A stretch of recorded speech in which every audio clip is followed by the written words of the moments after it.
Welcome to the mandatory post fight show. We just saw the last crescendo and a great fight, great card. But we will be getting into everything. Before we get into all of that, remember to follow us on our social media channels. We're at the mandatory TKO.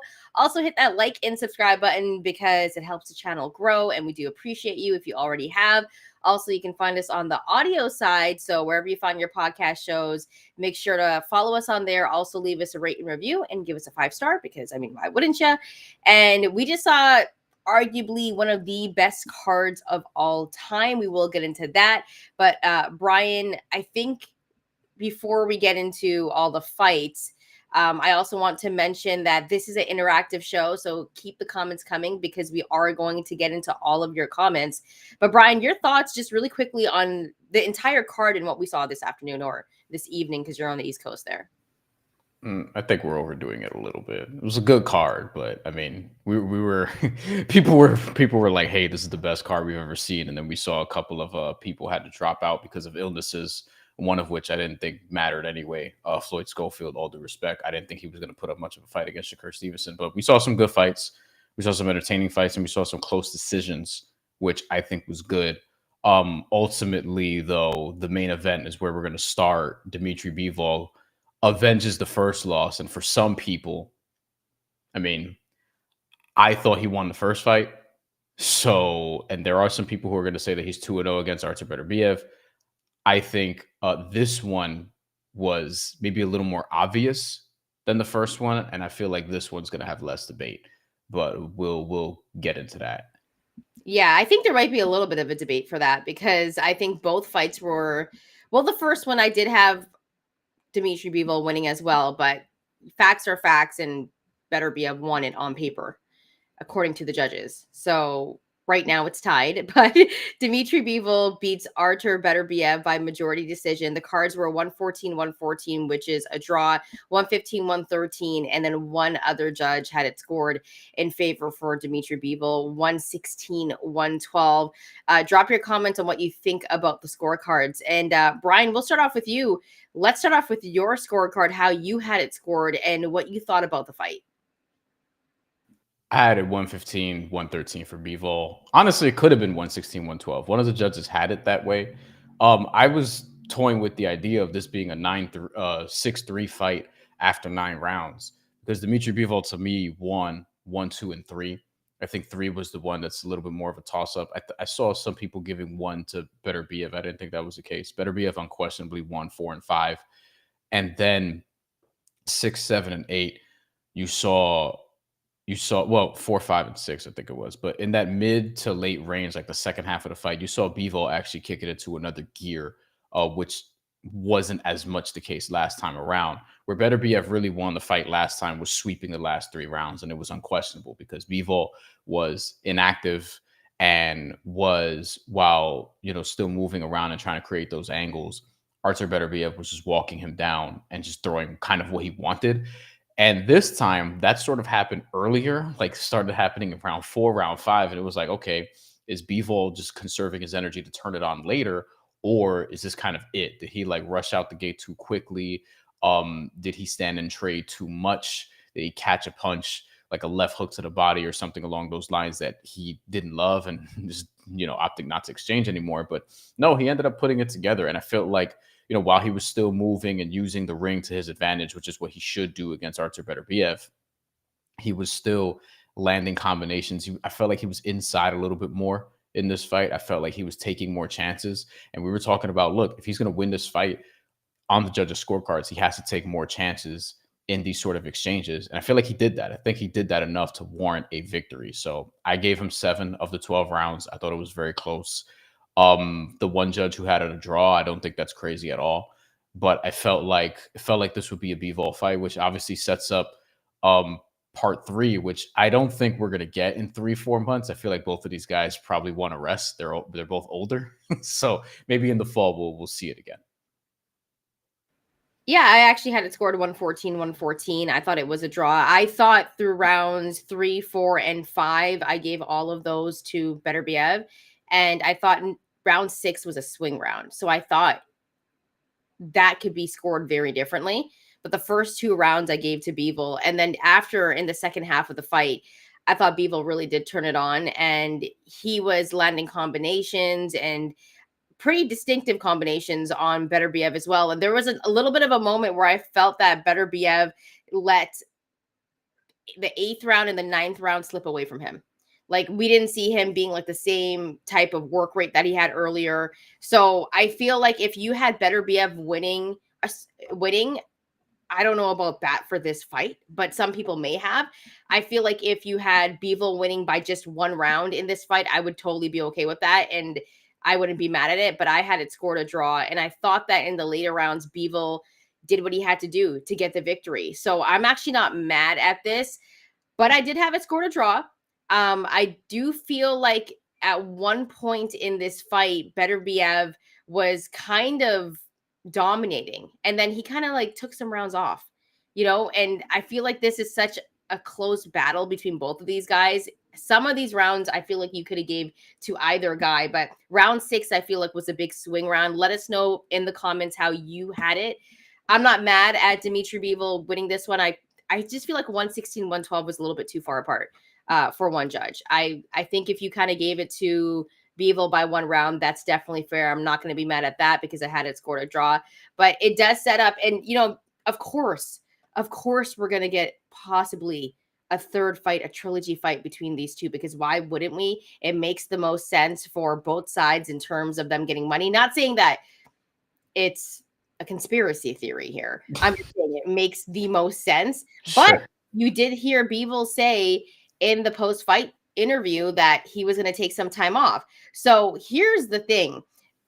If we're actually going by who we thought won in the first fight, Bryan and I both thought that Dmitry Bivol won the first fight, right? Very close, but yes. We also got a super chat, by the way. Just Yes. let you know, we got to put that up here. But we'll Tyrone, get to we are we'll going to get get to to Tyrone that. in a second. Yes, just because we're doing the intro monologue. Well, not monologue, but Yeah. So if you think about that factor, like, we did have Bivol winning that first fight. Some people thought Beterbiev won, whatever, right? But if you actually take into consideration that Bivol won the second fight, in the third fight, Beterbiev is going to be older, sneakily older, if they don't do it within 3 to 4 months, because Bivol just said he wants to take some time off. So that makes everything really interesting, because if this fight is to happen within the next 6 months, he could wake up one day and just be older, because that's how much it could hit you. So I would feel like Beterbiev would not want the time off, would not want too much time off from this. So we'll see if the fight happens within 3 or 4 months. I think they were saying it was like 133 days since the first fight or something like that. Yeah. But nonetheless, I'm okay with Bivol getting the victory here. I felt like he did avenge the first fight. I thought he won the first fight. However, very, very close. I had it scored a draw, so I'm not going to be too upset about that. Let's get to our great friend of the show, Tyrone, who always donates to the show. Thank you, Tyrone. Anytime you donate to the show, we put your comment up right away. We kind of took a little bit of time because we had to talk about the main event first. But this one is crazy, Tyrone. Joseph Parker did it again. Bivol pulled it off, and I was doubting him. Yeah. I mean, listen, Joseph Parker knocking up Bakole that early, I did not expect that at all, Bryan. Like, I thought, honestly, Joseph Parker would take him. I thought it was going to go the distance. I thought Joseph Parker, I had Joseph Parker winning in my bets. However, I didn't know that he would knock out Bakole that early. I should have saw it coming. I was kicking myself for that one because I was like, Joseph Parker. I wanted to take the under. I ended up taking over 2 knockdowns in that fight. We only got 1 because after Bakole just got the first shot, they were like, that's it. And I was like, damn, I kind of wanted them to keep it going. But Bakole just, he didn't really look like he was in the best shape, so to speak. And Joseph Parker, when I saw that he weighed in at a career high weight for this fight, was it 267 pounds or whatever it was? But whatever, he just was heavier for this in preparation for Daniel Dubois before learning it was Martin Bakole. And I felt like that was strategic because Joseph Parker, I mean, he's not going to do that irresponsibly. And he looked like he was in good shape. And, we saw that be the difference there. So, I mean, there's not a lot I have for that fight. I just think that for Joseph Parker, fight Daniel Dubois next, or fight Alexander Usyk. Yeah, I he think wants Usyk. He said that he wants Usyk in he the post-fight deserves it. interview. I think, but I think he could fight, like, he could fight Daniel Dubois, although he apparently has a WBO interim heavyweight title now, so maybe it is Usyk, but whatever. I think you just figure it out. Like, Joseph Parker should get either Daniel Dubois or Alexander Usyk next. It's amazing that we're in 2025 and we're like, Joseph Parker is the guy in the heavyweight division who deserves a title shot more than anybody else. Joseph Yeah. Parker, you know what I mean? Because Deontay Wilder's cooked, Anthony Joshua's cooked, Jared Anderson, I'm not going to say cooked like for good, but he took a big step back and looked uninspired in his last fight. Moses Itama is not ready yet. Fabio Wardley, not quite there yet. Jit Caballero, who knocked out an old Zhilei Zhang, who I think is getting a lot of praise for that knockout, and particularly for his body work. I wouldn't say he's more deserving than Joseph Parker either. So we're at a spot where Joseph Parker has really rejuvenated himself and is now like one of the best heavyweights in the world again. Yeah, it's actually pretty impressive if you look at his like last 3 fights and the run that he's been on, the resurgence. And I think that's why it was such a good story with him and Daniel Dubois. They were supposed to fight. So hopefully we get that fight. Still, I think it would be really entertaining. But nonetheless, I do agree that Joseph Parker should get a shot against Alexander Usyk. I think that would be entertaining. Usyk he's just in a different league than anyone else, but it would really be interesting actually to see him in a fight with Joseph Parker. And just, you know what? I think Joseph Parker deserves a lot of credit because I think a lot of people thought he fell off. So for him to have this resurgence, and you're right, Brian, be one of the top heavyweights right now in the world. I mean, that's pretty crazy. I just want the truth. Good friend of the show just said Bakole got hit with a perfect shot. Yeah. I mean, and it was kind of like delayed too, right? And that's when you know, when I saw his legs give out, I was like, it's a wrap. Yeah. And you could tell Bakole, like, not in shape. He took this fight on late notice. So, I mean, he had everything against him in that fight. Yeah. Which is definitely interesting. But also a lot of hype on Bakole too after he beat Jared Anderson. Like, after the Jared Anderson win, it was just so much Bakole hype. Like, we were talking about that fight in Jared Anderson after it happened, and people were just, Bakole was going to get it. Bakole was going to get it. Well, Bakole just got knocked out in the second round by Joseph Parker, who does not knock out dudes normally. That's right? True. Like, Joseph Parker takes you to the cards. Like, he's not knocking out dudes. So I think we need to pump our brakes when we see like really good performances once in a while. And I think Bakole was probably one of the most overrated fighters after a fight last year. He had to be. He had to be. Joseph Parker does not knock out dudes, Brian. You know this. Yeah, but Bakole was 310. You know what I mean? Like, and this is by far the heaviest he's been. He took the fight on very short notice. Look, he probably waved like a pretty crazy bag in front of him, like, yo, Bakole. I do think the Bakole excitement got a little out of hand last year because it was ridiculous. I wasn't as high on Jared Anderson as others. And I thought Jared Anderson fought a stupid game plan where it's like, all right, this dude who's going to stand and trade, I'm going to stand and trade with him. And it's like, you're more athletic and you have like decent reflexes when you decide to actually counterpunch. But Jared Anderson's at this point, like, I don't even know where the fuck he is. But with Bakole, like, I'm not going to give him too much shit because like it was on very, very short notice. He took this fight ultimately. And for me, it's all about like, all right, what does he look like in a real training camp ahead of whatever his next fight is? I don't know what that's going to look like, quite frankly. But I mean, Alexander Usyk versus Joseph Parker that's a great fight to me to make at this stage. I think that's the fight because I think if Daniel Dubois, Joseph Parker still makes a lot of sense. But if you're looking at the heavyweight division right now, you can put Joseph Parker in there with a lot of different guys that would make a ton of Daniel Dubois in there with a lot of different guys that would make a ton of sense. Mark Bakole, interestingly enough, was ranked number 2 by the WBO, as was mentioned on the broadcast, also 2 by the WBA and 3 by the IBF. And usually somebody who's got that level of ranking doesn't come in on 48 hours notice. So I wonder how much of a hit he's going to take given the context of this performance. But Daniel Dubois, I mean, is he going to fight, I don't know, Fabio Wardley next? That's something that would be fun in England. I think Daniel Dubois win that fight, but I think they seem like they want to get one of the dudes who fights in Riyadh a title shot. So we'll see what happens. Yeah, and you know what? We'll get to some more comments right now, Brian. Because we got some comments on the main event. Ace underscore 317. I love the fight and it was close, but I do think Bivol won the fight. Yeah. But what I think is more interesting is what happens next. A good fight to make would be Beterbiev Benavides for a title shot. So this is interesting. Say if Bivol, because I think this is an important piece, Brian. Mhm. If Bivol ends up taking some time off, like he said he was going to take, what's next then? Depends how much time. Because if it's like if it's a couple extra months, like if we could still get better Bivol 3. 3 in October, then whatever. Like that's Yeah. fine. If he's talking about I'm not coming back until next February, then yes, Better Biev will probably need something to do in the meantime. I don't know if I'd be running to fight David Benavidez of all people, but Artur Beterbiev is 40 years old. He turned 40 in January. Dmitry Bivol is 34, and I think he just turned 34 in December. So I think ultimately Dmitry Bivol, like, I don't think he's going to take that much time to where Artur Beterbiev is going to need a stay busy fight. That would surprise me a little bit. Yeah. I still think, because logically, I mean, these guys fight twice a year, like the upper echelon guys. Hell, a lot of them fight once a year, and some of them fight once every other year.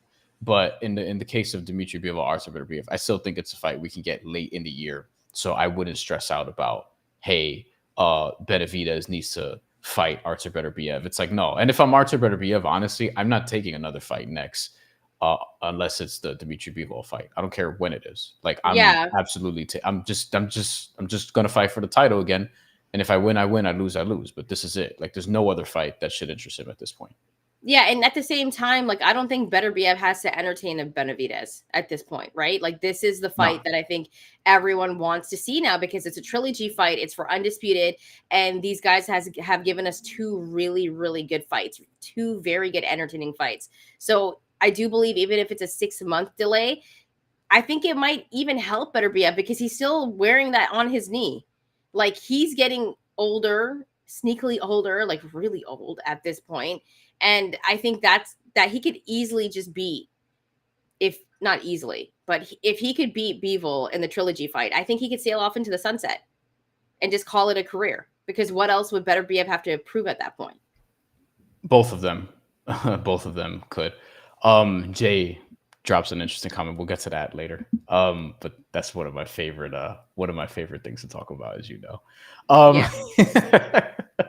It's just what's going on, like sort of underneath the hood, out there. Speaking of, we did get a comment about Carlos Adames. I don't know if we want to touch on that right now, or do we want to We're wrap up on the light heavyweights? But let's there's wrap up on the light heavyweights and in the heavyweights because I think then we can move on to that because there was a robbery today. we knew there'd be at least one. Yeah. Fitting that it was that one. We'll get to why in a second. But yeah, we know what's next. We know what should be next. Is Bivol better be F3. I'm certain it's going to be out there in Saudi Arabia again. The atmosphere, that's probably the best atmosphere that they've had for a fight at any point. So I guess I didn't kudos even to think it was them. that good. No, I mean, I'm not saying it was like an amazing one, but it was better. It was better this time around. Although weirdly, like I feel like it was a very pro Dmitry Bivol crowd, and I don't know why that is necessarily. I'm not quite sure because But there's a lot of Better BF fans, in the house as well.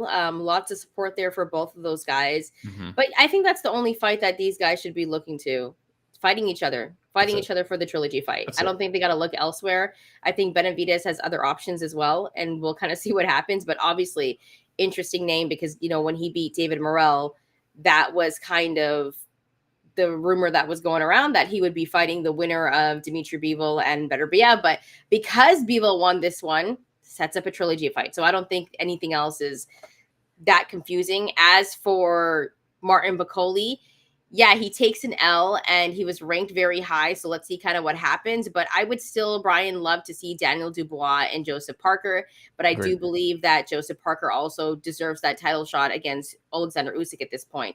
You guys drop some comments below. Let us know what you think. Brian, I think now it's time for us to get to the robbery, right? Because Carlos Adames clearly beat Shiraz in that fight. And I didn't have it close. Did you? I had Adames winning 8 rounds to 4, so That's 116, not close. 112. That's not It's not close. very close. No, No. no. But there was a video circulating.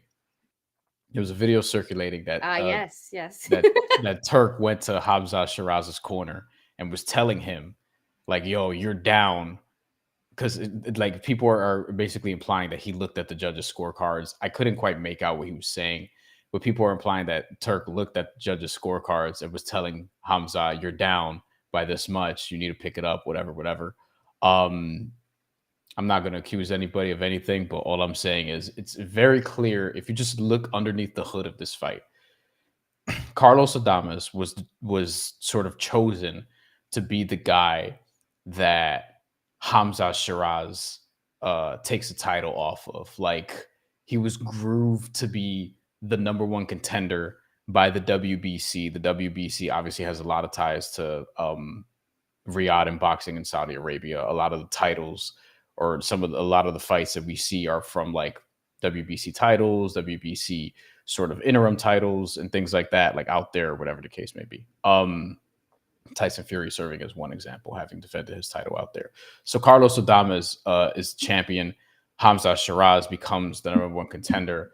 And Shiraz, even being the number one contender, we were kind of like, is he really that good? You know what I mean? Just sort of leading into it. He knocks out Tyler Denny in his last fight. That was at Wembley. And before that, he beat Amo Williams. That was the impressive performance, but also Amo Williams was like a fellow prospect. You know, it was kind of an undefeated versus undefeated situation. It was like, all right, cool. I guess Shiraz is going to be that guy. He becomes the number one contender. And Carlos Adames is also a pretty big underdog for this fight. Like you were seeing plus 250, plus 235, plus 240. And I'm like, wait, really? Am I tripping? And he's chosen to defend his title. And Shiraz is like, all right, we're going to crown him now.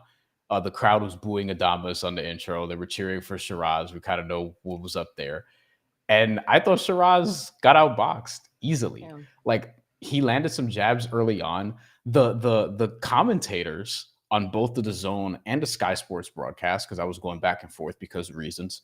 And the commentators were basically, you know, they were Hamza Shiraz favored, basically. Like not cheering him on necessarily, but mainly talking about him and what he could do. He's from the UK, so yeah, that tracks, that makes sense. And Adames wasn't getting enough credit for the work he was doing. And ultimately, he just stayed busy. He was rolling and slipping a lot of these jabs. You could tell he watched a ton of Mike Tyson growing up. He's got New York ties, so that makes a lot of sense. And he took it to the champion, to the number one contender and proved why he's a champion. And he's still the champion, but he got robbed. He should have won that fight 8 rounds to 4. One judge had it 118, 110. And when I heard it, I was like, that's not that crazy. But once they said 115, 114 Shiraz, one of the judges, I was like, oh God, here it comes. And there it is. Man, we were talking about people being overrated, and I talked about Martin Bakole, who came in on a late notice though. So let's give him, a little bit of let's give him some credit there, right? he didn't prepare, like 48 hours notice of whatever. Yeah. Shiraz might be arguably one of the overrated boxers, one of the most, because what I saw against Carlos Adames, remember, people are like, oh, Shiraz is going to knock him out. Shiraz is going to knock him out. That's not what I was looking at during this fight. Carlos Adames was showing off his speed. He was walking him down. Shiraz was trying to fight off the back foot. His work rate was not high at all. Sure, he landed some power punches, some nice body punches here and there, but Carlos Adames, I thought, dominated him in the ring. Like, it wasn't a question to me who won. And even the commentators, like you talked about it, like they were kind of hyping up Shiraz, but a lot of them also felt that Adames won. Like they're like, I remember yes. I was watching the Sky broadcast and they were like, well, it's for sure that Carlos Adames won this one. Like they were sure that he won. And I think everyone consensus thought that Carlos Adames won as well. So when it turned out that there was no winner, essentially, that actually blew me, because then we see the clip come out where Turk is like, two, you're down 2. I could pull it up. Whatever. I have it. Yeah, like you should pull this up, because this is okay. So if Turk is putting on these fights like this, like you don't see Al Heyman doing this. Although you did see Frank Warren in a fucking panic walking back and forth, and That makes sense though, right? telling Hamza Shiraz's promoter, for our casual fans. Hi, thank you for watching.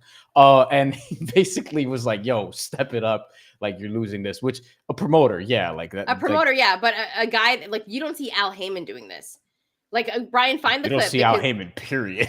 yeah, it's true. Like he's like, in the back, right? So I think this is a very interesting piece. Let's take a look. So here we go. So here's we have sound. I could play it with sound, I think. So this is Turk with Hamza Shiraz in the corner and basically telling him like, hey, you're down, whatever. This is in between rounds. It doesn't specify which round, but I'll play it.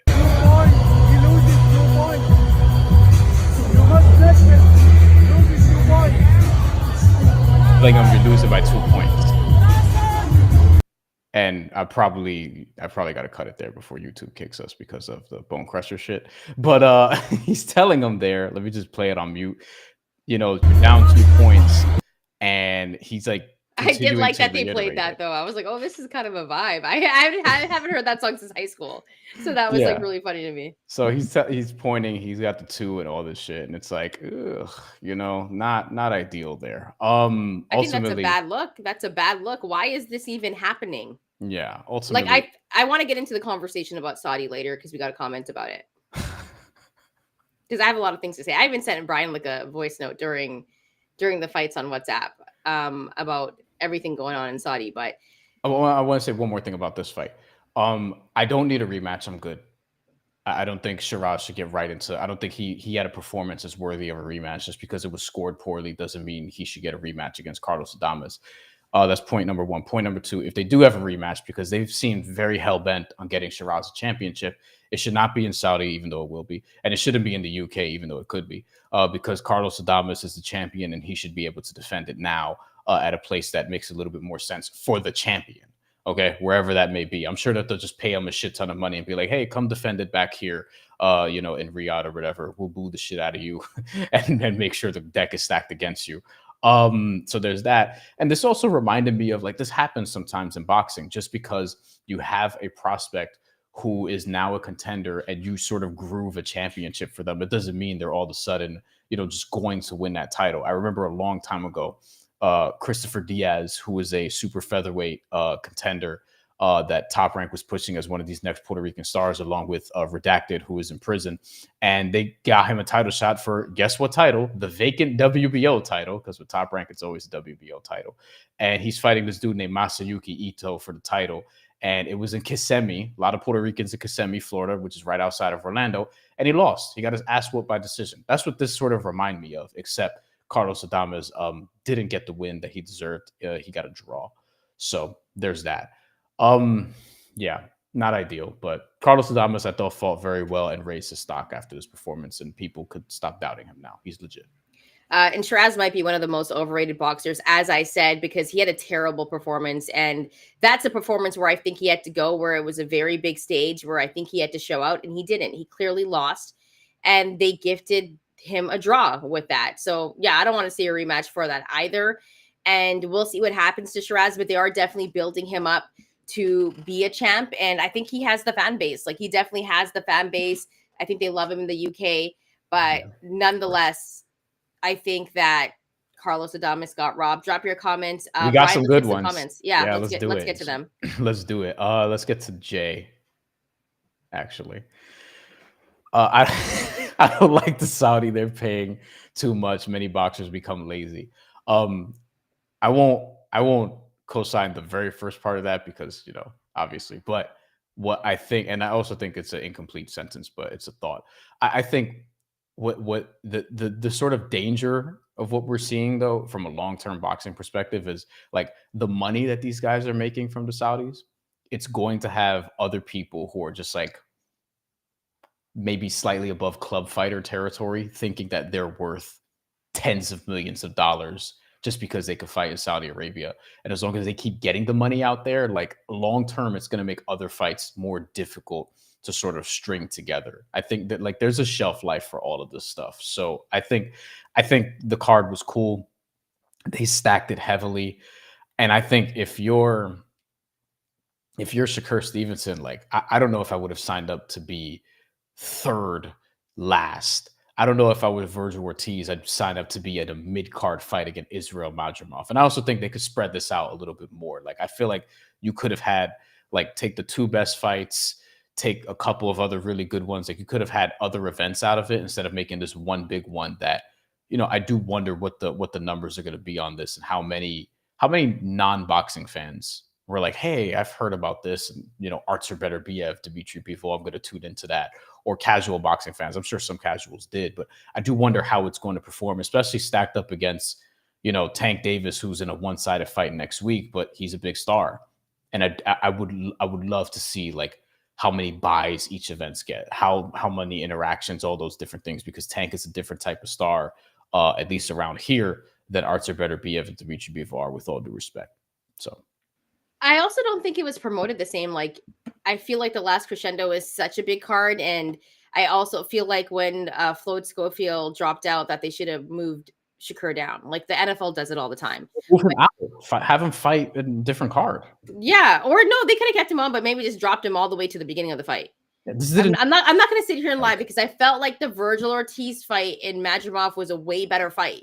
And yes. I thought that could have been moved up because it was one of the most entertaining fights on this card that happened today. But when Flo Schofield couldn't fight, it kind of took off a little bit of the cachet of that fight against Shakur Stevenson. And I was like, they should kind of move it down. Not to say that that was an extremely boring fight. Like Shakur Stevenson did his thing. He got the stoppage. He was supposed to get the stoppage against a guy like Josh Padley. But I didn't think it was as entertaining as the other fights listed. Let's go to Steven. Sadly, it's to be expected. This is his plaything. Now, if he makes the slice throat gesture to a judge. I mean, I'm not gonna go there. But is he talking about Turk? Yes, he's talking about Turk. Who else? Okay, well, I think there's a lot of You've seen the video? You've seen? I don't know who he did. Who did he do that to? He made the throat slash gesture. Oh my goodness. I haven't seen this video. It sounds scary. But I don't know if he was telling somebody to stop doing something, and I don't know in what way. I don't like. But he did it at a fight. He was doing it to somebody, but the person he was doing it to wasn't on camera. What's funny is like Turk has so many weird moments on camera. It's like really weird. Yeah. They were interviewing him on Sky Sports, and he doesn't leave the interview. He stays there with the interviewer, and someone comes and whispers in his, and he's like, 1 moment. And someone comes and whispers in his ear, and they whisper for like 15 minutes. And he comes back, he's like, sorry. And then he does like the interview. I'm like, what is going on over here? Like, this is like ridiculous. And nobody says anything to him because he's Turk and they're in Saudi. The one thing that I will say, and this is like, let's get to some more comments. I'll give them credit. I'll give them credit for tonight because they moved the card along. There was no card giveaway. There was no fucking. I liked it. I liked the pace of it. Performance. I like that they moved it, and that we're doing our post-fight show. We started legitimately at 7 Eastern, 4 Pacific p.m., which is great because I was fearing that it was going to be 8:30. So I guess they got better in that regard. But still, like all the other stuff around it, it's still just weird. All right, let's take a look at some more comments. Mark Adamus got his win ripped off, but at least he wasn't robbed. I felt like he was robbed, dude. I don't think Shiraz won that fight, and I think a lot of people know that he didn't win that fight. No, but I think Mark is saying, like, at least he didn't get robbed of his title. Like, at least they didn't give him the loss, which, on the robbery scale, you'll take that. I hope Adamus, I hope he gets a fair shake in his next fight. For sure. I just want the truth. Adamus' head movement was nasty. Yes. Like, excellent. He fought very well, where I was watching him in the ring and I was like, whoa, he's like way more skilled than Shiraz. Like, there's a difference in skill there. And they can talk about Shiraz being skilled and being a great puncher, but he wasn't using his range the way he was supposed to against Adamus. Adamus is walking him down, doing whatever he wanted, landing nasty combos, and Shiraz was just taking it. Trying to use it the high guard. I was like, what are you doing, bro? Like, use your size. Isn't that what you're supposed to do? But he didn't have an answer for him. Tyrone was using his jab. He was trying to use his jab a little bit too, but didn't even commit to that. Like he didn't. He didn't commit to the jab at all. You're right. Like Adamus is so much more skilled. You could tell. Like Shiraz is just very tall. And the speed factor. Speed factor too. And I felt like Shiraz was just trying to time a good big shot because he does have power. And that's just not what was happening in that fight. You know how when you're in front of a heavy bag and you're like you're like, I just punched my fucking microphone by accident, where you're like measuring your shots and you're like this, and then you're going to throw a big right hand. So he's like just pawing his jab a little bit. like out here, and Adamas's every single punch, just every single punch is moving his head. He's not landing anything, so he's not even letting him measure and come into the big shot. And then Adamas, I think he ended up landing like an overhand right and just sort of shoving him off. I was really impressed with Adamas as somebody who was high on him anyway, coming into this fight. Yeah, I just want the truth says Turkey did, I guess, the slice throat thing to a ref when AJ fought. Is that true? I thought it was from before that. I don't know if that's true. That's actually funny, dude. Ace _ 317. If Bivol says he's not fighting for a year and a half, then should Beterbiev still wait and not take? No, if it's a year and a half, then Beterbiev has to take a fight. I don't think he could do it for a year and a half either, because I think they'll start stripping him of the titles. Yeah. So that would be crazy. But no, I don't think it'll be that. Adam Hurley, Shiraz uses his size more than anything. He didn't use it in this fight though, Adam. He didn't. Tried, but all right. Do you want to talk about Shakur? I do. Okay, because we got to get to Virgil Ortiz too. I think that's way more. That's the fight that I'm waiting for, because that was to me one of the most entertaining fights. Shakur will be quick. We'll be very quick, but we could just do that real quick. What was your takeaways from? Okay, so I'm not gonna lie. I did fall asleep from rounds 3 to 7. Like I took a quick cat nap. I was like, I'm not gonna lie. I was tired today. Like and Bryan knows this too. I was legit like exhausted, and I was like on my couch, and there wasn't much going on in that fight. Like I was like, I know what's gonna happen here. I woke up during the Joshua Buatsi Callum Smith fight. Like I was tired last night. And I can't believe Joshua Buatsi lost against Callum Smith. Like that's crazy. I don't want to hear any more Buatsi talk. I had the UK fans, if you're from the UK and you're watching this, so many UK fans were like riding hard for Buatsi. Like crazy hard for him. Like, and Callum Smith is on the latter end of his career. And for Callum Smith to beat Joshua Buatsi, like props to Callum Smith, because I was counting him out. Like I didn't think he could win that fight. He took it to him. After he lost to Beterbiev, I was like, all right, like that might be it. And now he's got an interim light heavyweight title, which also means, by the way, like to answer Ace, if Bivol takes like a big absence, Callum Smith is kind of the number one contender for the WBO title now. So Callum Smith versus Artur Beterbiev again. Oh, I don't know if I want to see that again. In the meantime, while we wait for Dmitry Bivol, hope not. Would you watch David Benavidez versus Callum Smith? Yeah, I'd watch that. You know what? Callum Smith has actually had a very good career. Like as much as I counted him out against Buatsi, like you take a look at Callum Smith's career and his resume and the guys that he's been in the ring with, like he's not afraid to fight anybody. And he's a good fighter. Like he's not someone that's like a trash can, right? Like he's going to give you a good fight. So let's get to Marlon 2631, because he's getting on this Shakur thing. I like Shakur Stevenson. He's one of my favorite boxers, actually. I just wish he was more entertaining. So if he fought Floyd Schofield, like I would have been very zoned into the fight. But this was him against Josh Padley. And I did not care because I knew what Shakur had to do. I love that he came out to against all odds. I love that he got the stoppage against Padley. That was what he was supposed to do. But like, it wasn't the fight that had the most cachet, right? And I'm not going to lie, like for some strange reason, I was really tired and I did nap through rounds 3 through 7. And I woke up and then I ended up seeing him get the stoppage in the 9th round. So, I mean, it's fine. Yeah. I'll say this, like Shakur, he did what he had to do. Some people still wanted more. And it was like, Josh Padley was taking some of these punches, which I think probably says more about Josh Padley's toughness. And, Shakur ended up getting a stoppage, like whatever. Like, that's kind of it. Like, we want to see Shakur in a big fight. I want to see him against Tank. I don't know if that's going to happen. Tank tweeted out LOL after watching the fight. Yo, but you know what? Let's give Shakur some props because he took some chances today. Like, he was against a guy with 4 knockouts. Yeah, against a guy with 4 knockouts. Who's a full-time electrician. Yes. He had to, though, because if he didn't do that and he was fighting too safe, then I would definitely be hating. Steven says Shakur's fights are good for bathroom and kitchen breaks. I think Shakur is like one of the most talented guys in the sport. For sure. I just want to see him fight adequate level competition and in an interesting way. The adequate level competition part is not totally his fault because there are guys who have apparently ducked him to some extent. it feels like we could have gotten him versus William Zepeda multiple times. And William Zepeda's over here, messing around with Tevin Farmer and barely beating him, getting knocked down by Tevin Farmer. And now they're having the rematch for that fight in Mexico, where it's like, oh, we want to really make sure William Zepeda gets to retain his interim title so that he could eventually fight Shakur Stevenson. It's like, what are we doing? Just fight doesn't make Shakur. sense. Just fight Shakur.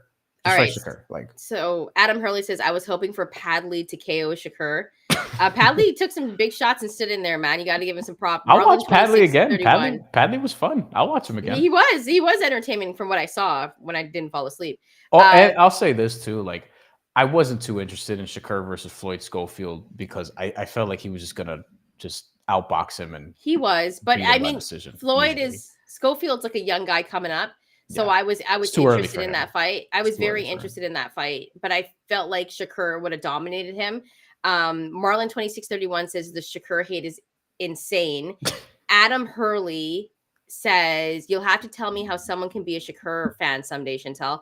Listen, there's a lot of Shakur fans out there. The thing about it, he has such a high IQ. He's so skilled. One of the things in boxing, when you go box and you get a trainer, what's the main thing, right? You want to throw punches and hit people, but you don't want to get hit. Like, you're not supposed to get hit. That's the whole point of it. But I think for Shakur, the issue is that he's so tactical and he's so skilled. And like when he actually boxes, it's beautiful. Like, he's a true technician. But in the business that he's in, it's entertainment. So if you're not giving us an entertaining fight where you're, knocking out dudes or throwing a lot of punches and the work rate is high, that takes away viewership sometimes, because that's what a casual fan might want to see. For me, I've never wanted a knockout. Like, I've never been a fan that wants a knockout. So I do like Shakur's style. I just wish he would let his hands go a little bit more. And just remember, guys, like, this was kind of a knock back in the day on Devin Haney, where they were like, Floyd Mayweather too. Right, Floyd about this all the time. Andre Ward too. Yeah. And so that's kind of why when we talk about Devin Haney and Shakur Stevenson, I've always kind of been more on Devin's side, because Devin takes a little bit more chances in getting hit. Like, even the Loma fight, like, he fought his ass off in that fight, right? But before, Devin would play it safe, and he used to kind of have like the same shoulder roll as Floyd and not get hit a lot. So it just depends what type of boxing that you like. But Shakur is, I think you could argue, he's one of the most talented and best boxers in the game right now. Like, there's no doubt about it. So we'll see. I want to get to this comment though before we move on. Sorry, not that one. This one from Adam Hurley. Beterbiev Benavidez would be way better than the fight today. That's a banger of a fight. I just don't think Beterbiev takes it if the trilogy fight is not too far away. I also don't know if it'd be better. It depends. Like, to me, a good fight doesn't have to entail guys are just beating the shit out of each other. Like, I actually really enjoyed both Bivol Beterbiev fights, but I like counterpunching. I like Bivol's style a lot. When he has somebody in there who could actually push him, and Artur Beterbiev does that more than anybody he's fought against. Artur Beterbiev has done better against Dmitry Bivol than Canelo Alvarez did by a lot. So I agree with that, Adam Hurley. I wouldn't say better, but I think I would enjoy it just as much. I like fights where guys are going to beat the shit out of each other. So no, me too. But like, I would be obsessed with this fight. If it was Beterbiev, I would be obsessed with this fight. Like, you know what, Adam, you're right. I would definitely be down for it. But I do like the fact of, like, Bivol being the technician. And I think Beterbiev doesn't get enough credit for his skill. Like, I've said it so many times. He has one of the best jabs. He's extremely accurate. And so that's why I thought this fight was really entertaining. And I think Beterbiev's always going to be underrated in that and being super skilled, because everyone thinks about his power. Yeah. I'm just saying, I don't need war for excitement. I can get excited about other elements of the sport, but war is exciting at the same time. Like, that would be a very, very exciting fight. I don't know if it'd be more exciting for me than the third fight between Bivol and Beterbiev. I'd be down. So yeah. Steven, if Tank lands on Shakur like Padley did, the viewers won't be the only ones taking a siesta. This is what I'm worried about. Because I think the world of Shakur's talent. But if Tank hits him in round 8 with one of those uppercuts, like, how does he respond? Like, he's never been hit the way Tank could hit him. I don't even know if it's been close. Like, he's been in there with Oscar Valdez and Edwin De Los Santos, and I don't think any of them staggered him the way Gervonta Davis may. So I have questions about that too. I think he could, like, yes, he could do all the, like, Gervonta Davis has said this, like, when you do all that boxing shit, how much does it really matter if you can't hurt somebody? They're paraphrasing, but that's basically what he said. And it's like, yeah, you kind of have a point, because this is why I thought for years Deontay Wilder would beat Anthony Joshua. It's like, yeah, Anthony Joshua will outbox him for 8 rounds, and then in the 9th round, Deontay Wilder will just catch him. And Gervonta Davis can do the same thing, except he also has boxing ability, a lot of it. He's very smart. He's not going to let you just do the same shit you do to Josh Padley and Edwin De Los Santos and Robson Conceição and all these guys. Like, Gervonta Davis is also a thinker in the ring. Like, yeah, you'll win the first couple rounds against him. You'll feel good about yourself. But once he kicks it into that gear in the middle of the fight, no one's been able to stop him yet. No, and I think that makes for a really interesting fight. And that's the thing. I don't feel like Shakur has been crazy tested yet. I don't think so. I think Oscar Valdez was a very good fight. But I just think for Shakur Stevenson, like, when you take a look at his resume, like, who's really hurt him? It's never happened. And so and the thing is, people don't talk about Tank's skill enough. Like, we just talked about Artur Beterbiev, because these guys are like 2 of the greatest knockout artists of this generation. Tank is skilled. Like, he sets traps, and whether it's a body shot or an uppercut, like, you're going to feel his power. He doesn't throw as much, but when he does, it's accurate. And that's the thing about Tank that doesn't get discussed enough. So I think that's the fight that we all want. And we said we weren't going to stay on Shakur for a long time. So I think we should move on now, Bryan, to one more Virgil thing. Ortiz. One more thing. Just real quick. What's next for Shakur Stevenson? Do you think it's William Zepeda? It should be Zepeda, but I want to know when Loma's coming back. Because I still think that's a good fight for Shakur to take, because Loma will make it interesting. I think Keyshawn Loma, because of the top rank piece. I don't want that. Would happen first. They're just feeding Loma to everybody now. Well, I don't know if that's a feed. I don't know if Keyshawn wins that fight. Yo, from what I saw from Keyshawn in his last fight, I'm sold. Against a very different level opponent than even Loma is now. Yeah. You know, like, I think Keyshawn would be the betting favorite, but it would be a tough fight. But I just feel like I feel like I'm a true believer in Keyshawn after his last fight. Okay. 100%. Like, that was very, very impressive to me. So I don't want to see Loma just get fed to the wolves at this point in his career. And I think that's why Loma's also taking a break. So we'll see what happens. But I would love to see Shakur Stevenson against Lomachenko. I'd like to see Tank against Loma. But we'll see if Zepeda ends up fighting Shakur. I think that's a very interesting fight. Or maybe he does fight Schofield just later. Maybe. That's true, too. Zepeda fights Tevin Farmer next month in Cancun. So assuming he wins that, Shakur versus Zepeda, I mean, you could do that late summer, fall, something along those lines. Steven asks, what was your fight of the night? Callum versus Boatsy was a banger. Fight of the night might be the fight we're about to talk about. Virgil Ortiz, Israel Madrimov. I don't know.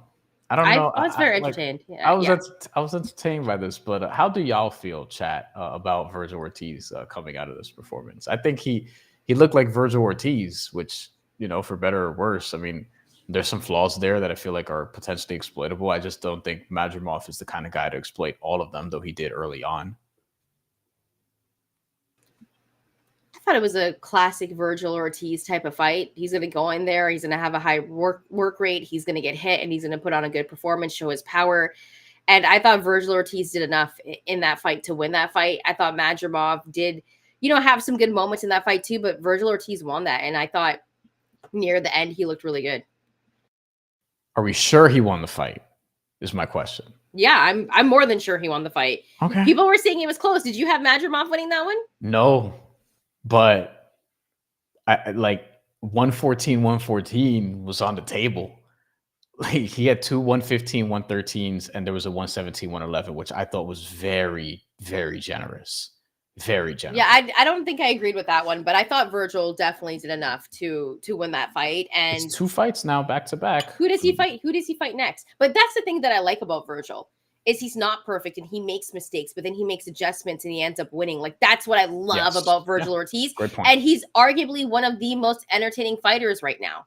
And you know what, you might say that he may have ducked Xander Zayas, ha ha ha, but he hasn't really ducked anybody. Xander Zayas says he ducked Xander Zayas. Okay, yeah, but you're Puerto Rican roots, so you might agree with that. But I'm just saying that I think Virgil Ortiz did his thing against a very tough Madrimov. Like Madrimov before he fought Bud was undefeated. And I think a lot of people weren't impressed with Bud in that Madrimov fight, but he's a tricky fighter. Like you know those tricky fighters like a Sandor Martin, like these guys are tough to beat. And so it's always going to be a little bit different on the scorecard. So I was impressed with Virgil Ortiz because I do believe that fight could have gone either way, but he did his thing.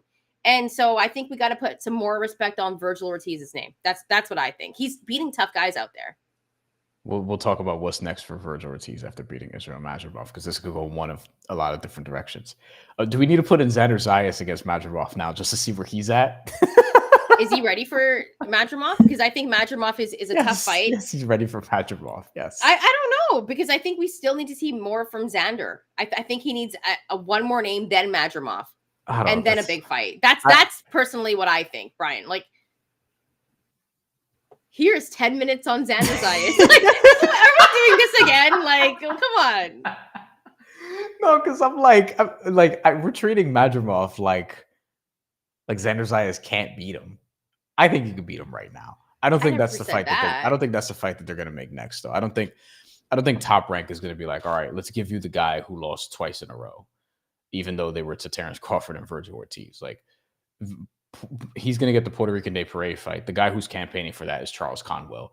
This is not about Xander Zayas. Although I do think what's next for Virgil Ortiz, I think a lot of people will say, hey, it should be Xander Zayas, potentially, because while Virgil Ortiz has rank and standing and things of that nature, so with this, he retains, going back to the WBC point in Saudi, the WBC interim championship at 154. The WBC champion right now at 154 is Sebastian Fundora. So logically, we should get Fundora Virgil Ortiz.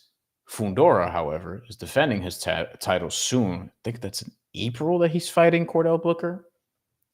But that's going to be on a PBC card.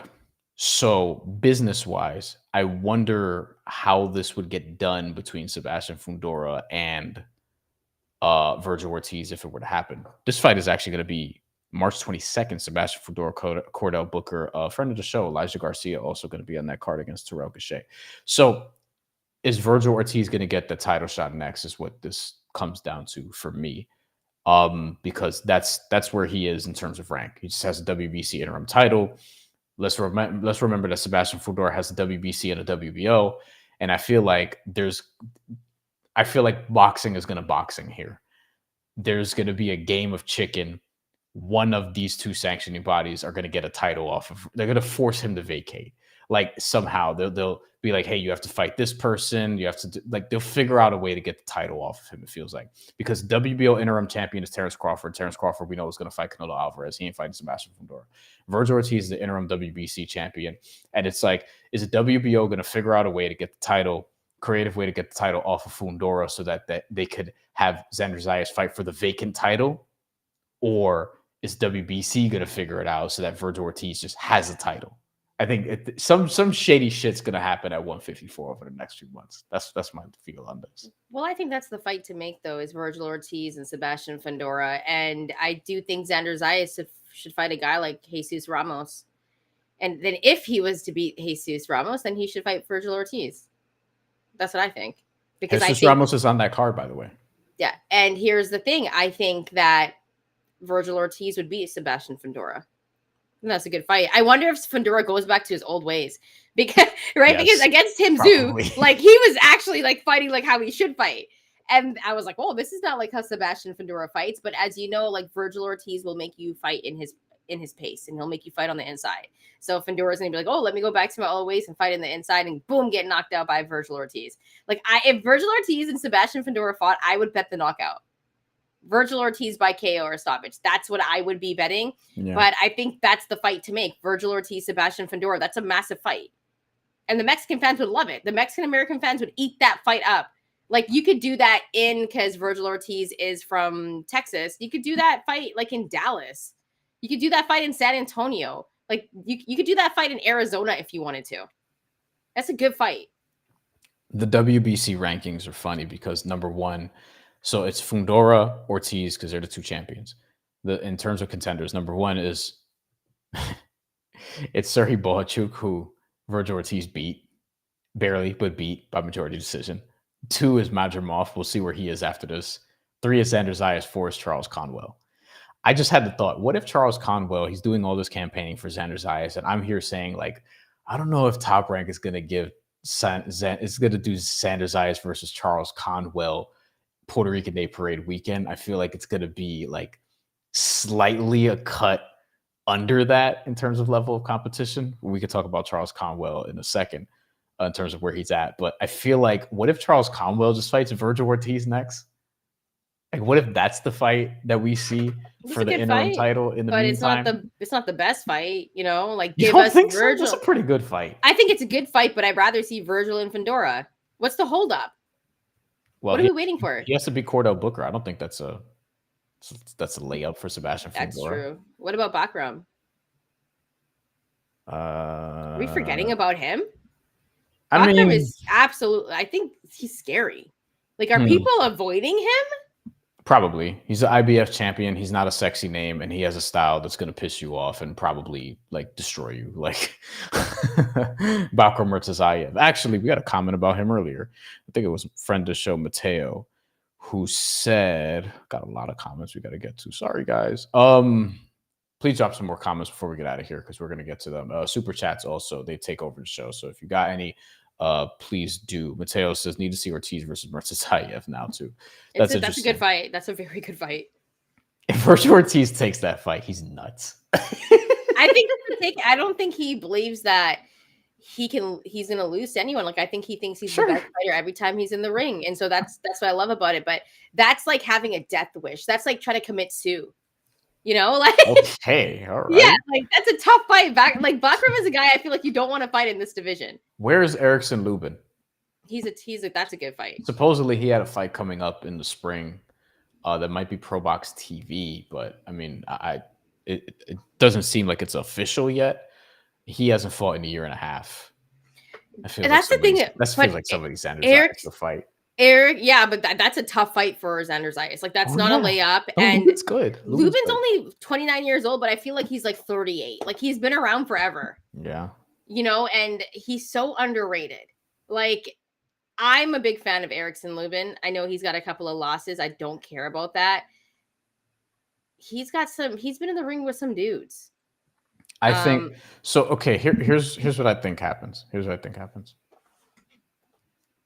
I think Virgil Ortiz, like I said, is probably like he's gonna get one of those. He's gonna get that WBC title one way or another.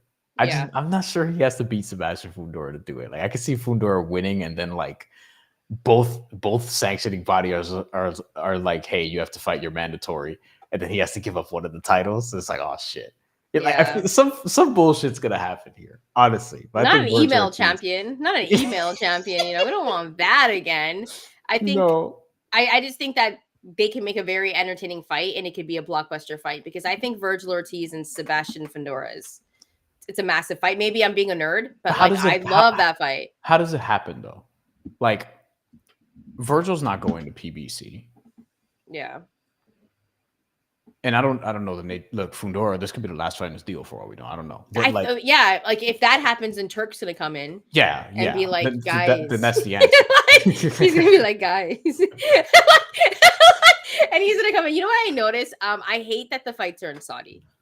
And I'm just gonna be honest here. And I think there's like so many underlying issues, and this is not sustainable. Like, I know everyone's like giving Turk props, like Ring Magazine, where it's not just them; it's the fans on his posts.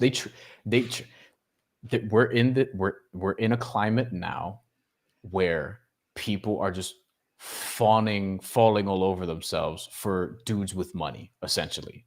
Whether it's dude who's president, whether it's dude who owns Twitter, whether it's anybody else in that cabinet who's got bread, dude who runs Amazon, all these people.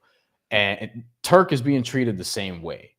like people are like worshiping him on underneath his post. Thank you for saving boxing and all this bullshit. But I think it's like the wrong thing to do because like I don't want to get like mad political here.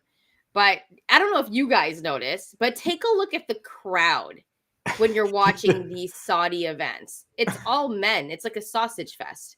Right? Like usually in the States when you go, like if you're dating someone, like guys will bring their girls, like They're be always women dressed up too. Yeah, like there will be women in the crowd. Like that's normal. And It'll be especially like in that the next good week at seats. Barclays also. Yeah. And so that's normal here in North America, right? But if you look at Saudi, because there is an underlying issue, and I'm not trying to be political here, but the way that women are treated in Saudi is absolutely brutal. Yeah. Like let's just call a spade here. And I'm taking a look at the crowd and there's no women there. And like, are we just going to gloss over the fact that this is happening and there's been there's so many issues going on there? Okay, this is the best fight. Aquarius Love, thank you. But he's giving us good fights. Yeah, but like, it's I don't know if I could just get down with it. And I was just thinking about it while I was looking at the crowd, and I'm like, man, there's some real like world issues going on there. That's being glossed over the fact that he just gave us Beterbiev Bivol too. Like, there was a report about Maverick Carter talking with them about potentially starting some sort of basketball league that could, I don't know. I did see that, and LeBron was going to be a part of it. I'm like, what the fuck are we doing, bro? I like, seriously? Like, I don't know. But to a lot of people, money is money. You know, not all money is good money, though. Like, not all money is good money. You know what I mean? Let's take a look at Steven. Maybe it's past their curfew. Probably. They probably, yeah. This is a great comment, Steven. Thank you. Maybe it's past their curfew. Yeah, because like, listen, I love the boxing fights too, but when I take a deeper dive into it, like the things that are going on there and the social issues, it's not a good thing. So it's like, are we going to continue to support this? I'll probably watch it. I'm being a hypocrite right now because I'm watching these fights, but like there are issues, and I don't think this whole Saudi thing is sustainable. I think it's going to get out of hand with the boxers, depending on how much money they're getting and what they're asking for. And then the fans are going to be left in the dust. Yeah. Like, I also think worshiping Turk or dudes with that kind of money is just fucking weirdo behavior anyway. Like, have some self-respect. But nonetheless, Turk gives us good content to laugh at, and so I'm okay with that. So nonetheless, we'll drop it. They're making good fights, but also like, I mean, Tank raises an interesting point. You could say what you want about his resume, and we have, but he says a lot of guys are going over there because they can't sell where they're from. And looking at Shakur Stevenson, who was booed in his own hometown and is fighting third to last on this card against Josh Padley, and before that, Floyd Schofield, not exactly the top of the line, not even top 10 for his WBC title in the rankings. Like, it's an interesting point because I don't know how much attention Beterbiev Bivol gets, here, so to speak. Because I feel like they were underrated even here. Yeah. Unless it's in Montreal, because Beterbiev, like he that would sell out over there. That would sell out like crazy. Where the Habs, if they do that, like where the Habs play, that's selling out. Yeah. But like I don't know. We're at an interesting point where all this, but I just think we're at this phase now where, as it pertains to all the deeper things going on here, out there, where people are just worshiping people with money right now. That's just the phase that they're in. They sign themselves up for, oligarchy, authoritarianism, whatever the case may be. And this is where we're at right now. We'll see if the pendulum swings at some other point.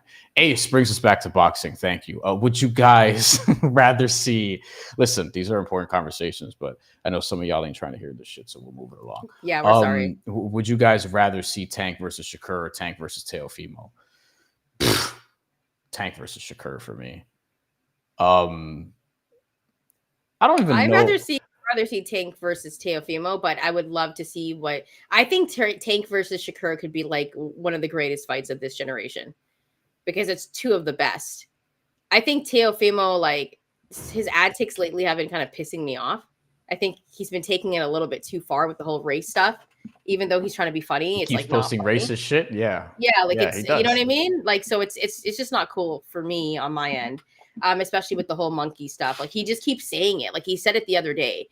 They're like, who would you rather fight? And he was like, whatever monkey wants to get the banana. It's like, come on, bro. Like, I don't know. Someone should tell him to stop doing that because he's just ruining his whole entire image. But if that's who he is, then that's who he is, and it's not a good look.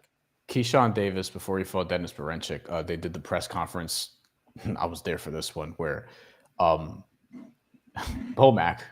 Coach McIntyre, came out and Keyshawn Davis said, like, when he showed up at the hotel, he was sent watermelon and bananas from Dennis Berinchik, which later was found out it wasn't from Dennis Berinchik, but it said it was from Dennis Berinchik. But I will say that's a good prank from Teofimo Lopez, like for him to do that. But what he was implying is terrible. He apparently organizes it, and they showed a video of Keyshawn Davis sort of reacting to this, and Teofimo Lopez has a video. Someone's recording him like laughing while seeing this take place while eating a banana, which is obviously racist. And like Teofimo Lopez, like he knows what he's doing. And this has been going on for a while. Like when he was at Top Rank, he was like, "Oh, Top Rank is favoring black fighters, this, that, and the third." And it's like, you know, there's just been a lot of questionable shit coming from Teofimo Lopez, who honestly, in terms of a name, is not as hot as he was at one point. So do wonder if it's going to be that. But to answer the question, Tank versus Shakur for me, because that's the fight I want to see more than any other fight in the sport. Even though I think that fight might be boring for a good amount, because I think they'll be trying to figure each other out.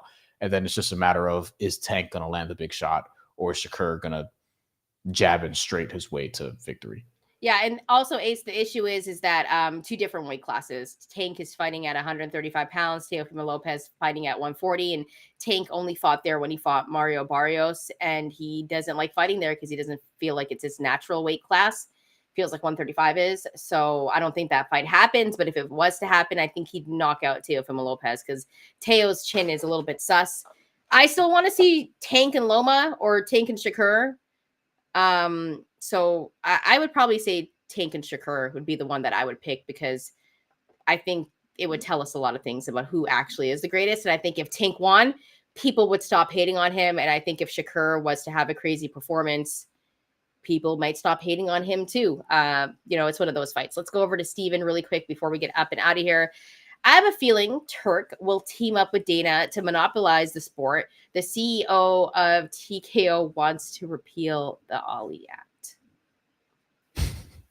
The Ali Act, for people who don't know, was enacted in 2000 to protect the rights and welfare of boxers, to aid state boxing commissions with the oversight of boxing, to increase sportsmanship and integrity within boxing. I'm not even sure like if those things are done to the level that they should be, is what I would say. But yeah, I don't think the monopolization would be good, because I think what boxing fans think they want is they want everyone to be under one umbrella, like the UFC, under one organization, so that everybody fights each other.